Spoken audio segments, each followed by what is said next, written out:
You ask Tiger to solve. This deals with linear equations with one unknown.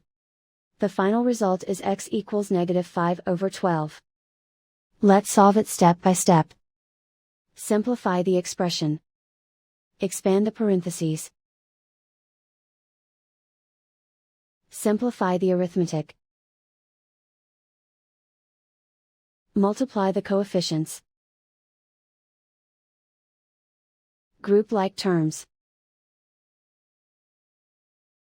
Simplify the arithmetic. Group all constants on the right side of the equation. Subtract 5 from both sides. Simplify the arithmetic.